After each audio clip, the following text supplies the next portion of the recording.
projet qui a été développé par Dieu, qui a eu la vision donnée par Dieu, il y a toujours un but derrière qui est de pouvoir transformer des vies, transformer des cœurs. Des projets qui justement ont des valeurs ancrées dans le sacré, ancrées dans une marche sincère avec Dieu, ils ne réussissent pas beaucoup. Comment une marque ou un projet ou une entreprise, un service qui a des valeurs chrétiennes pourrait toucher plus largement une société dans laquelle chacun a ses valeurs, chacun a ses directions. C'est tout simple et ça existe depuis des milliers d'années, je crois. Les gens ont un besoin. Concentre-toi sur le besoin qu'ils ont. Ok, on sait qu'on est une entreprise chrétienne, mais c'est aussi important d'aller s'inspirer dans le monde. Eux, ils ont réussi comme ça. Comment moi, maintenant, je peux mettre leur stratégie en place pour pouvoir toucher ma cible? Marianne, j'aimerais qu'on revienne rapidement, si tu veux bien, sur pourquoi tu as rejoint l'agence. Alors, pourquoi j'ai rejoint l'agence? J'ai toujours été passionnée par la communication. J'ai toujours eu une formation communication. Je suis tombée là-dedans sans le vouloir, parce que de base, je voulais être dans le journalisme. Ah, intéressant. Oui, Qu'est-ce qui te plaît dans le journalisme? Dans le journalisme, ce qui me plaisait, en fait, c'était surtout le fait de partir à l'aventure. Pouvoir, en fait... T'aimais plus les voyages, en fait. Exactement, j'aimais beaucoup les voyages. Classe affaires, classe business. Ouais, j'aime le journalisme. Plus le voyage. Voilà, c'est vraiment que le voyage qui m'intéressait, mais aussi le fait de pouvoir, en fait, découvrir toujours de nouvelles cultures, être curieuse, etc. C'était plus la classe business qui t'intéressait. Il y avait un petit peu plus la classe business aussi, c'est vrai. Mais deuxièmement, quand même, j'aimais bien, en fait, le fait d'aller... en fait, je suis de nature très curieuse et je sais que le journalisme m'aurait toujours permis de pouvoir aller découvrir de nouvelles cultures, des choses que je connaissais pas forcément. Et c'est toujours quelque chose que j'ai beaucoup aimé. Mais en étant dans mes études supérieures, j'ai toujours sélectionné journalisme, mais je me suis toujours retrouvée en communication. J'ai jamais compris pourquoi, mais aujourd'hui, je comprends pourquoi Dieu m'a mis dans la communication. Très bien. Et pourquoi j'ai rejoint l'agence chrétienne? C'est parce qu'en fait, je voulais surtout mettre mes compétences que j'ai acquises depuis tant de temps, puisque ça fait depuis, on va dire, mes 18 ans que je suis dans la communication. Depuis mes 18 ans, je sers à l'église en tant que chef média. Et j'ai pu vraiment découvrir de nombreux aspects de la communication à travers cela, que ce soit gérer une équipe, que ce soit créer des posts, toujours être créative, c'est quelque chose qui m'a toujours plu. Et aujourd'hui, toutes ces expériences-là, je souhaite les mettre au service de jeunes entrepreneurs, de marques qui sont en pleine création et qui ont vraiment du mal à pouvoir communiquer et surtout toucher la visibilité qu'ils doivent avoir. Tu veux développer des projets dans le but d'aider des personnes qui sont chrétiens, qui veulent associer justement leurs valeurs et leurs projets business à atteindre une certaine visibilité, une certaine crédibilité sur les réseaux sociaux et même plus largement, j'ai envie de dire, en dehors même des espaces numériques. Exactement. Et surtout, j'ai toujours pensé qu'un projet avait un message très fort qui doit en fait... Mais d'où te vient cette pensée, par exemple? D'où me vient cette pensée? Alors, comment je pourrais dire ça? Une marque, elle a un message très clair. Et ce message a toujours un but. Que ce soit pour certains vendre, que ce soit pour juste se faire connaître à échelle internationale, etc. Mais je pense surtout pour un projet qui a été développé par Dieu, qui a eu la vision donnée par Dieu, il y a toujours un but derrière qui est de pouvoir transformer des vies, transformer des cœurs. Et surtout... pouvoir atteindre des âmes qui ne connaissent peut-être pas Christ, mais à travers une marque ou juste même un verset qui sera partagé par une marque, une valeur qui va propager, à pouvoir permettre en fait de petit à petit le rapprocher de Dieu, le rapprocher de Christ. En fait, c'est plus large que la communication. C'est pas juste développer un projet. Le développement de projet, c'est un moyen pour toi d'aider des audiences très larges, d'aider à la fois le porteur du projet en lui-même, mais son audience plus largement. Exactement.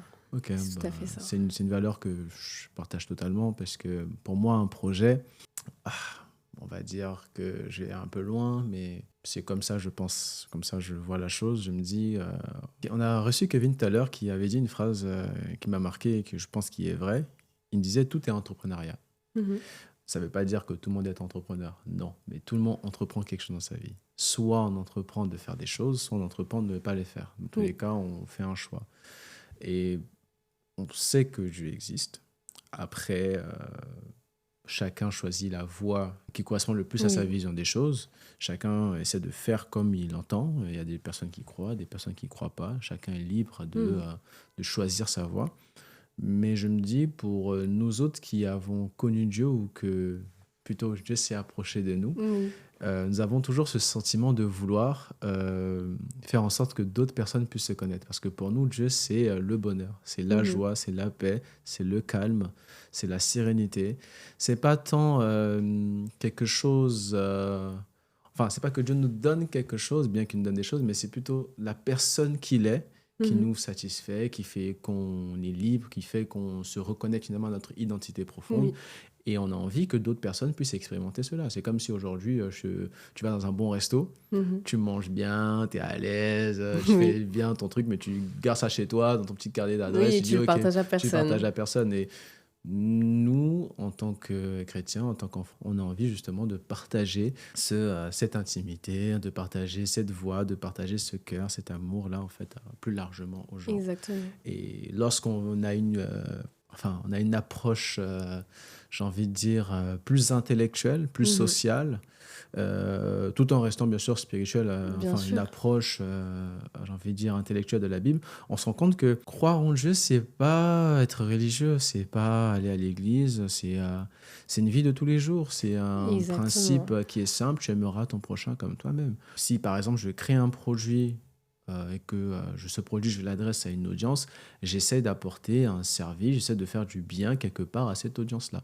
Tu vois. Et moi, je vois la gestion de projet comme ça, un peu comme toi, c'est de dire, si j'aide une personne à développer un projet, cette personne, son but à elle, sa vision, c'est de faire en sorte que d'autres personnes, elles, soient bien. Par exemple, si on aide un coach en développement personnel, c'est pour que cette personne elle puisse atteindre une audience, des personnes qui justement ont besoin de ses conseils, ont besoin de ses idées, ont besoin de ses méthodes, pour justement avoir confiance en eux, entrer pleinement peut-être dans leur destinée, dans leur voie, dans leur chemin de vie.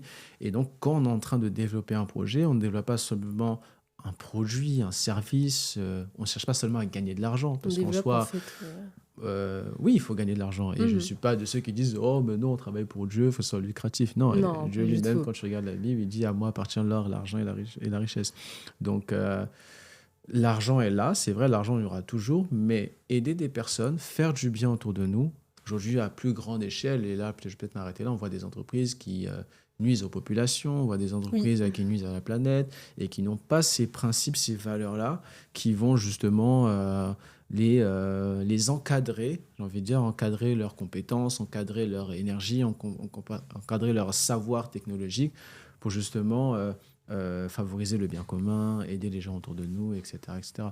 Donc, pour moi, la gestion de projet, c'est vraiment... en fait, c'est une autre manière de révéler Dieu. C'est-à-dire, Dieu n'est pas dans les quatre murs de l'église, il n'est pas dans un espace, une cathédrale, je sais quoi. Non, Dieu, il est partout, en tout, il est omniscient, il est omnipotent. Je pense que s'il nous a créés, c'est pour que derrière, on puisse se servir de l'intelligence qu'on a pour faire le bien autour de nous, tout simplement. Donc, l'agence chrétienne, c'est d'abord une agence qui dit Dieu existe. Et notre but, c'est de faire en sorte que vous puissiez connaître une facette de lui au travers d'un projet et pas forcément en allant à l'église. Mais maintenant, moi, il y a une chose qui me chagrine. Hein. Je crois que je ne suis pas le seul à comprendre ça, plutôt à le voir. C'est que des projets qui, justement, ont des valeurs ancrées dans le sacré, ancrées dans une marche sincère avec Dieu, ils ne réussissent pas beaucoup. C'est pas beaucoup, ils ne sont pas très visibles, ils ne sont pas... très connus, que ce soit sur les réseaux, mais dans l'espace public. Et même des personnes qui ont des valeurs chrétiennes, qui croient en Dieu, etc., se cachent, on ne les voit pas souvent.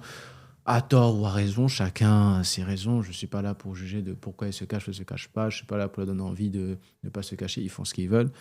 Mais on constate qu'il y a un vrai besoin de personnes qui veulent justement faire du bien à leur prochain, avec les valeurs de Dieu qui ont besoin d'aide. Et quand on regarde sur les réseaux, on regarde sur... parce qu'aujourd'hui, le nouveau marketing, c'est sur les réseaux. Oui, tout est sur Instagram maintenant. Instagram, c'est la nouvelle vitrine. Donc, tout le monde est obligé d'être sur Instagram. Mais beaucoup de gens oublient que le business, c'est aussi savoir exister en dehors des réseaux sociaux. Exactement. Et il y a beaucoup de personnes qui se font beaucoup d'argent en dehors des réseaux sociaux. Oui. Et il y en a très peu qui se font vraiment beaucoup d'argent avec les réseaux sociaux. En vérité, si tu restes des réseaux, tout le monde est millionnaire. Oui, tout le monde est riche. Tous les millionnaires, tout le monde est riche. Moi, je travaille avec des personnes qui avaient des 120, je ne sais pas combien de cas d'abonnés. il faisait même pas rentrer 500 € le mois. Oui, et c'est ça qui est dommage, parce que quand on regarde aujourd'hui, quand on va par exemple à des festivals comme par exemple le Oli Festival, on va aller là-bas et on va voir qu'il y a énormément de business chrétien. Moi-même, quand je suis allée là-bas, je pensais pas qu'il y en avait autant. Je pensais pas du tout. Et je trouve que ce qui est dommage, c'est comme tu disais, ils se cachent. Ils n'ont pas en fait la visibilité qu'ils devraient avoir. Et soit c'est à cause d'un problème de communication, soit c'est à cause d'un problème de manière de faire. C'est-à-dire que... de compétences. Voilà, exactement, de compétences, si on va par là. C'est qu'ils ne savent pas comment commencer, quel salon choisir pour se faire connaître ou encore bien communiquer sur les réseaux sociaux. En soi, tu peux avoir des valeurs, mais il te faut vraiment de la connaissance, maîtriser ton marché, comprendre les stratégies. Typiquement, je me souviens d'une entreprise avec laquelle j'ai travaillé, c'était un projet chrétien. Okay. Ça s'appelle La Foi est une folie, donc c'est une marque qui à la base c'est une marque de streetwear. Ok, d'accord. Ils ont se lancé dans le streetwear parce que c'est un univers qu'ils connaissent bien, qu'ils maîtrisent bien, etc., qui peuvent adresser à une audience jeune, qui est un peu zélée, qui a envie d'aller... qui a envie de partager sa foi à travers les vêtements. À travers les vêtements, etc., avec des logos et tout, etc. C'est très bien. Mais quand je regarde le marché, tu vois qu'il y a beaucoup de marques streetwear. Il y en a énormément. Parce que les gens sont habitués à ce style-là. Oui. Mais pourtant, il y a très peu de marques chrétiennes haut de gamme. Exactement. Et donc, tu as tout un marché. Tu as tout un océan, ce qu'on appelle un océan bleu en marketing. Tu as tout un océan là bleu qui t'attend, toute une part de marché à gratter. Mais vas-y, fonce, quoi. Et c'est tout simplement ce que je leur ai dit. Mais si on ne prend pas le temps d'analyser, on va simplement faire des choses parce qu'on en a envie, parce qu'on dit on est inspiré. Je veux bien qu'on soit inspiré, mais l'inspiration ne s'arrête pas à une idée, elle évolue tout le temps. On est tout le temps en maturité intellectuelle ou maturité spirituelle.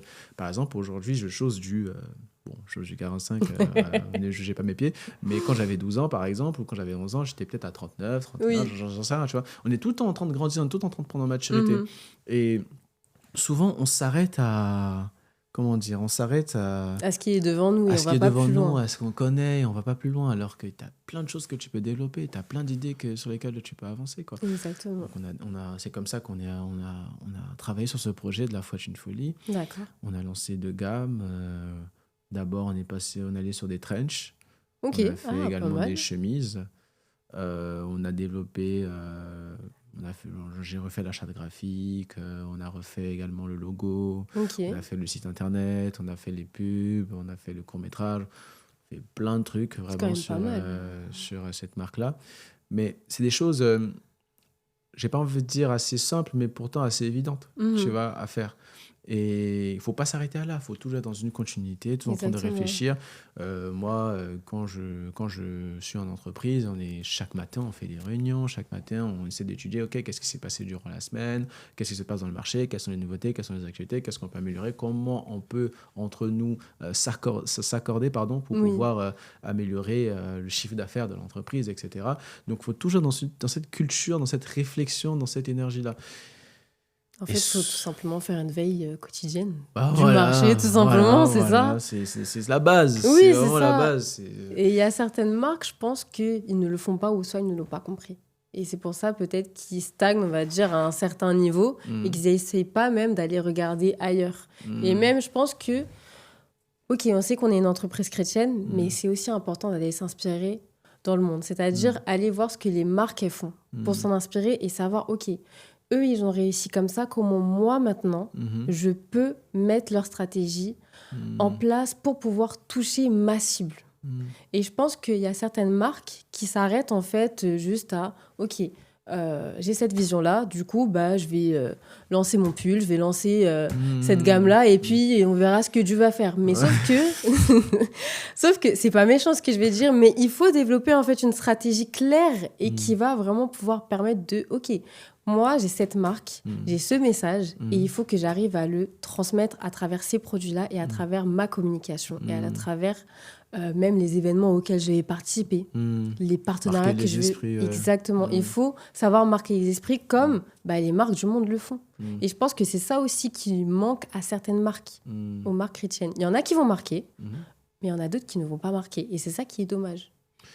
Ouais.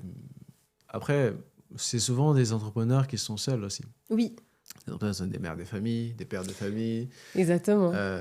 Des personnes qui ont cette envie, ce cœur-là, comme on disait tout à l'heure, de faire connaître Dieu au travers des projets, mais surtout de vivre aussi de leur activité. Exactement, c'est ça le but. Et associer les deux, parce qu'aujourd'hui, on est dans un pays laïque, même si on est de civilisation chrétienne, dans un pays laïque où on ne veut pas faire des choses ostentatoires. Mais donc peut-être ils se disent qu'il y a cette difficulté-là justement, aller chercher une audience qui n'est pas forcément chrétienne, et donc forcément c'est compliqué de développer un projet, une idée, de faire en sorte que cette audience peut être attirée par notre produit ou notre service. C'est très vrai, ils ont raison, et moi je me suis beaucoup penché là-dessus sur comment une marque ou un projet ou une entreprise, un service a des valeurs chrétiennes pourrait toucher plus largement une société dans laquelle chacun a ses valeurs, chacun a ses directions. C'est tout simple et ça existe depuis des milliers d'années, je crois. Les gens ont un besoin. Concentre-toi sur le besoin qu'ils ont. Oui, c'est tout. ça. Les gens ont un besoin, développent un produit, développent une idée, développent un service qui s'adresse directement à leurs besoins. Maintenant, dans ce service, dans cette idée, fais inclure des valeurs qui sont rattachées à tes principes bibliques. Tout simplement, le service client, par exemple, c'est une excellente valeur qu'on retrouve dans toutes les entreprises, mais peut-être qu'avec tes principes bibliques, tu peux aller beaucoup plus loin dans ton service client. Tu peux ne pas seulement t'arrêter peut-être à une livraison rapide, mais peut-être aussi également dans un message que tu adresses au client, dans l'envoyer des messages assez régulièrement, comment se comporte le produit, faire exister la marque en dehors de la relation d'achat, mais vraiment faire exister la marque plus largement dans une communication. Oser, par exemple. En fait, il y a plein de choses qu'on peut développer. Et il y a même, quand on observe même certaines stratégies d'entreprise, il y a une stratégie qui s'appelle la différenciation stratégique. Je ne sais pas si tu as entendu parler de ça. J'en ai peut-être déjà entendu parler. Par exemple, deux marques, je donne deux marques. Tu as Porsche et tu as H&M. À ton avis, laquelle des marques laquelle des entreprises a fait le plus d'argent? J'aurais dit H&M. Pourquoi? Parce qu'H&M, c'est quand même, on va dire, une marque qui est accessible à tous, qui est présente dans énormément de pays, qui est présente en grand nombre dans le même pays. Par exemple, en France, on sait qu'on peut trouver de nombreux H&M, alors que Porsche, on va dire, c'est plus de la rareté. C'est pas partout où on va trouver, par exemple, un magasin Porsche. On va trouver un concessionnaire Porsche, comparé à H&M. Donc, peut-être qu'ils sont chers, mais je pense pas qu'ils font non plus un très grand chiffre d'affaires comparé à H&M.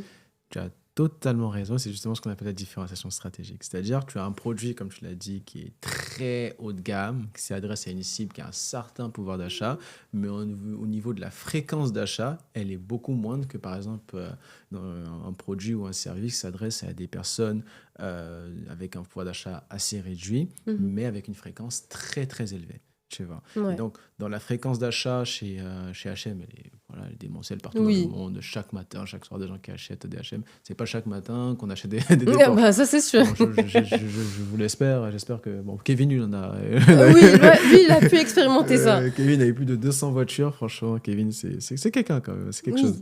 Mais tu vois que cette stratégie-là, on peut l'adresser, on peut la reprendre dans un projet tout simplement chrétien. On peut dire, OK, je vais peut-être faire un produit qui va coûter aux gens, les gens vont pouvoir le payer avec un panier moyen à 10, 15 euros et pas forcément 30, 50, mais 10, 15 euros, je développe une communication, je développe des moyens marketing pour que ça s'adresse à la population la plus large possible, puis derrière, je me fais des bénéfices et j'engrange la chose.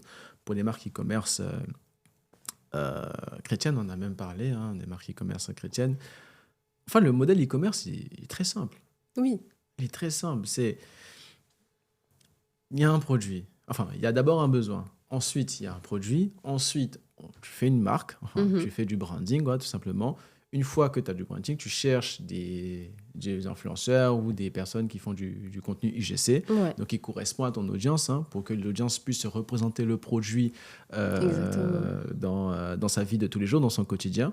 Tu mets ces contenus-là sur les réseaux sociaux, sur TikTok, Instagram, YouTube, ce que tu veux. Tu mets juste des ads après, tu t'assois, tu regardes. C'est ça le modèle e-commerce. Typiquement, c'est ça. C'est ça. Et après, je pars dans la communication, dans le business model, de comment ils gagnent de l'argent. Mais après, dans le business model, faut d'abord que le produit, peut-être, à l'achat, me soit à un coût très réduit. Voilà, et qu'à la vente, il soit assez cher pour que moi, je me fasse une bonne marge. Donc, d'un côté, tu as un business model et d'un côté, tu as le procédé par lequel tu communiques et tu distribues. Ce sont des modèles qu'on peut reprendre dans des projets chrétiens. Je suis totalement d'accord. Mais pourquoi c'est pas fait? Je pense qu'il y a beaucoup de personnes qui n'ont pas la connaissance de ce genre de stratégie. Je pense que vraiment, ce qui manque à certains projets chrétiens et qui ne marchent pas et qui restent cantonnés, on va dire, à certains taux de vente, je dirais ça comme ça, c'est qu'ils n'ont pas la connaissance. Ils n'ont pas la connaissance de toutes ces stratégies et peut-être qu'il y en a certains, ils vont essayer de chercher. Oui, bien sûr. Mais d'autres, ils vont peut-être se dire là, je sais pas, ça ne veut pas se vendre, qu'est-ce que je peux faire, etc. Vous pensez que Dieu m'a abandonné. Voilà, exactement. Alors que tout simplement, ce qu'il faut faire, c'est chercher, tout simplement. Chercher, comme tu as dit, la stratégie de différenciation, par exemple. Ou même le modèle de e-commerce, essayer de l'adapter à ton budget. Parce que c'est sûr que ce n'est pas non plus toutes les entreprises qui ont un fort budget. Donc, il faut essayer au maximum de l'adapter à ton budget, à ce que tu peux mettre dans ton entreprise et après faire en sorte que là, ça puisse toucher ta cible. Là, ça puisse toucher ton audience. C'est très vrai ce que tu dis. C'est vrai qu'il y a beaucoup cette question du budget, que tu sois une entreprise chrétienne ou pas. Ça, c'est tout le monde, ça. Tout le monde, la question du budget. Moi, je me souviens quand j'ai commencé mon aventure entrepreneuriale, c'était en 2020, je crois, 2019-2020. Okay. J'ai commencé dans la photographie de mode. Je faisais des événements chaque mois avec des thèmes bien particuliers. Il y avait du streetwear, il y avait du classique, il y avait des années 80. J'ai cherché des créateurs, des maquilleurs, des stylistes, des vidéastes. On les rassemblait tous dans un même événement. Ouais. C'était très sympa, très stylé. Mais tu vois, à ce moment-là, j'étais alternant. Oui. Et je payais les studios, les maisons avec mon salaire d'alternant. Mais ça d'alternant à l'époque, première année, tu touches pas 15 000 euros. Oui, même pas 1 000 euros, tu es à 600 euros. Quoi. Tu vois ce que je veux dire? Oui, c'est pas beaucoup. C'est pas du tout beaucoup. Et comment tu gères ce budget de 600 euros? En fait, j'ai vite compris, il y a plein de moyens d'atteindre son objectif sans dépenser de l'argent. Énormément de moyens. En fait, l'économie, le business, c'est je te donne quelque chose. Tu me donnes quelque chose. Je te donne un produit, tu me donnes ton argent. Ouais. C'est simple. Oui, c'est simple. Ça peut être autre chose. Avant, c'était du troc. J'ai un poulet, tu as un mouton, je veux ton mouton, tu veux mon poulet, je te le donne. On a fait un échange. C'est exactement la même chose c'est exactement le même principe que j'ai développé lorsque j'étais en photographe de mode. C'est-à-dire que j'avais des photographes qui voulaient faire du contenu. Moi, j'organise un événement avec déjà toute la partie direction artistique. Toi, tu as juste à venir mettre ton équipement, nous faire profiter de ta compétence technique, mais derrière, tu repars avec toute la DA de l'événement et ça te permet d'enrichir ton portfolio. Donc, je comprends l'intérêt du freelance qui est à côté de moi et je comprends ce que moi, je peux gagner derrière. En fait, avec cette association, on finit par travailler ensemble. Okay. Donc, moi, je ne le paye pas puisque sa rémunération, c'est les photos qu'il va faire. Mais moi, ce qui m'intéresse, c'est les photos justement qu'il va faire. Je pourrais les réutiliser derrière pour communiquer à mes clients, leur dire « Ok les gars, vous voyez, je vois. » C'était exactement la même énergie. Et c'est d'accord. comme ça que sur des événements, on pouvait être une équipe de 15, 20. Tout le monde trouvait son intérêt dans ce qu'on faisait. Sans dépenser un sou. Sans dépenser un sou. Parce que derrière, faut comprendre l'intérêt. Il faut comprendre ce que ton audience cherche véritablement. Une fois que tu le sais, on peut même pas forcément ton audience, mais tes collaborateurs. Oui. Par exemple, tu veux travailler avec un influenceur. Bon, le gars, il a 100K et toi, tu as 70 abonnés. Tu te dis, mais comment je vais faire pour travailler avec cette personne? C'est quoi son intérêt au gars qui a 100K?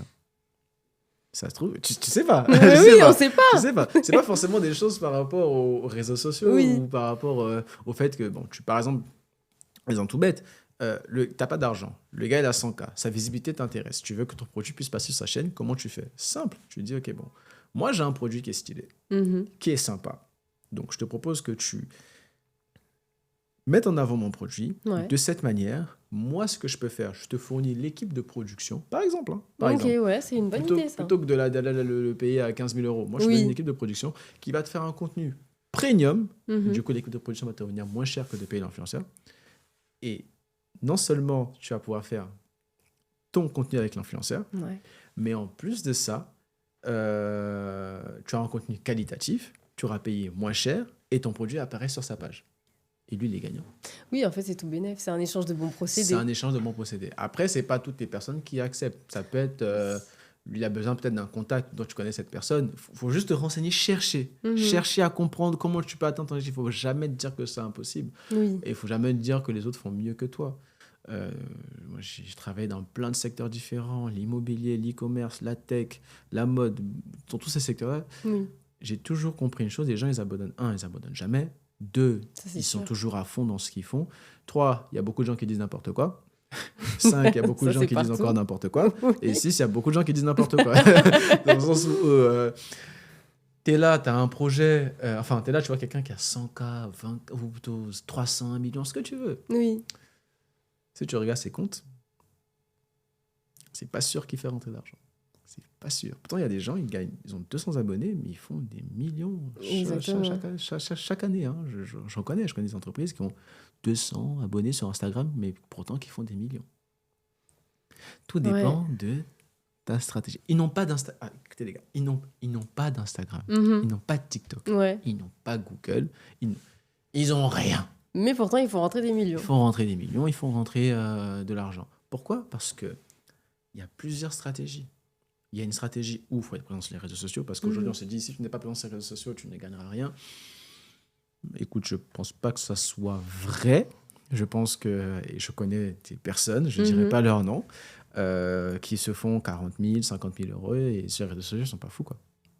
Et pour eux, ils se font de l'argent. En fait, tout est une question de stratégie. Tout est une question de stratégie, de contact, de réseau, d'échange de bons procédés, de comprendre les intentions et les ambitions de tes collaborateurs, arriver à les faire matcher, de comprendre ton marché, comprendre comment ton marché fonctionne. Ton marché ne commence pas avec les réseaux sociaux. Ton marché commence avec un besoin.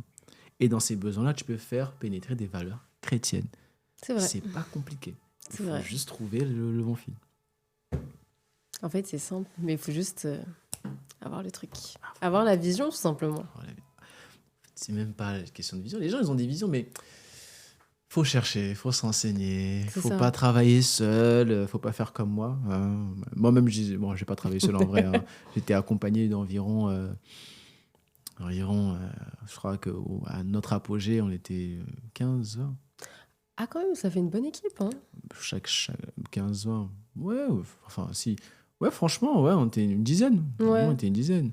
Il y avait chacun avec son poste. Il y avait un qui était au management, qui était à la création artistique. Il y avait les stylistes d'un côté, il y avait les photographes là, il y avait le directeur, chef maquilleur ici, il y avait moi. Chacun avait son poste, chacun trouvait son intérêt. Et pourtant, ça matchait très bien. À un moment donné, au bout d'1 an, on commençait à se faire un petit nom, je me rappelle à l'époque. Mon premier événement, j'ai mis à 5 euros. Oui. C'est même pas... C'est rien. Entrée, tu rentres. Oui. Même en entrée, tu es à 5 euros. Après, c'est pas tout le monde qui aurait dit oui. Mais c'est vrai que 5 euros, c'est rien. Les photos, tout ça, on est là, on te fait de la production pour 5 euros. Tu dis non, franchement, t'abuses. T'abuses. 5 euros, une photo professionnelle, t'abuses. Arrête, les gars. Mais c'est pas tout le monde qui met 5 euros. Vous aimez trop la gratuité. Moi, je suis contre ça. Non, faut honorer les gens. Faut payer. Oui, ça, je suis totalement d'accord. Moi, je suis pour payer. Je comprends que quand l'argent rentre, tu dis, j'ai beaucoup d'argent, etc. Oui. Mais il faut être honnête. Il faut être honnête avec soi, il faut être honnête avec Dieu. Si tu as une personne qui te doit de l'argent parce que tu as fourni un service, un travail, bref, tu lui as fait quelque chose. Enfin, typiquement, pour les gens de l'agence, imaginons ils travaillent et moi, je prends beaucoup de temps à les payer. Tu sais pas ce qu'ils ont besoin. Et si moi, mes clients ils me prennent du temps à payer, ça va me prendre la tête. Mais derrière, je fais la même chose à quelqu'un qui a besoin de... Tu vois ce que je veux dire ? Et je trouve qu'il faut respecter, il faut honorer. Je comprends que ça ne soit pas facile, je comprends que tu vois les efforts que tu fournis, tu vois la valeur que tu crées, mais il y a un principe que les chefs d'entreprise, justement, emploient beaucoup. Ils disent, pour faire de l'argent, il faut dépenser de l'argent. Je suis d'accord. C'est tellement vrai. Je suis d'accord. C'est tellement vrai. Et c'est pour ça que quand tu développes un projet, il ne faut pas que tu t'attendes à te rémunérer tout de suite. C'est beaucoup plus intéressant de réinvestir dans le projet pour que le projet prenne de la valeur, pour que le projet puisse prendre en maturité. Une fois qu'il prend en maturité, les bénéfices sont de plus en plus. Exactement. C'est le principe de... Enfin, c'est la même idée que des personnes comme Bernard Tapie ou Rodolphe Saadé. Non, pas Rodolphe Saadé, mais plutôt Patrick Drahi, je dirais. Bon, je ne sais plus lequel exactement, mais je sais que c'est le propriétaire de BFM. Bon, eux, ils ont abusé. Ce sont deux uniques. Oui. Je ne porte pas de jugement sur eux, ils font ce qu'ils veulent. Oui. Mais ils font beaucoup de crédits. Mhm. Ces crédits, ils les réinvestissent dans des entreprises, dans des sociétés qui, eux, font de l'argent et ils remboursent au fur et à mesure leurs crédits avec l'argent que font leurs sociétés. C'est un peu le même principe que l'immobilier. Tu investis. Tu payes un truc à 500 000 euros ou 1 million ou 150 000 euros, ce que tu veux. Mhm. Tu mets des personnes, les locataires dans ton bien. Ouais. Et avec leur loyer, tu rembourses le crédit. Et tu te payes, toi. Ouais. Avec de l'argent, tu dépenses de l'argent pour faire de l'argent. C'est même le même principe d'aller chercher des investisseurs. Oui, c'est la même chose. La même chose. Tu vois. Et donc, l'agence chrétienne, c'est vraiment associer deux idées. Associer la nature de Dieu, associer le bien qu'il est, associer son amour, sa paix, sa joie, son intelligence, sa sagesse, tout ce qu'il a fait de bien, à la compétence technique pour justement créer des projets, plus largement participer à une société, faire du bien déjà à notre prochain, dans un contexte évangélico-spirituel, voilà, de dire à une personne, Dieu, c'est pas seulement l'Église, Dieu, c'est pas la religion, Dieu, c'est l'amour tous les jours que tu reçois, que ce soit au travers d'un bien, d'un service, et voilà. Oui. Et même pour ajouter à ce que tu as dit, Dieu se manifeste vraiment partout. Il peut se manifester dans une entreprise, il peut se manifester même quand tu prends juste les transports ou même juste quand tu écoutes par exemple de la musique. Dieu est partout. Et il faut que chaque personne puisse le comprendre. Que Dieu n'est pas seulement entre quatre murs de l'église ou entre quatre murs d'une cathédrale, comme tu l'as dit, mais que Dieu est partout, il est omniprésent et que c'est plus qu'une religion, c'est une relation qu'on doit entretenir avec lui. Merci les amis, franchement c'était un moment super. J'espère que ce contenu vous a plu.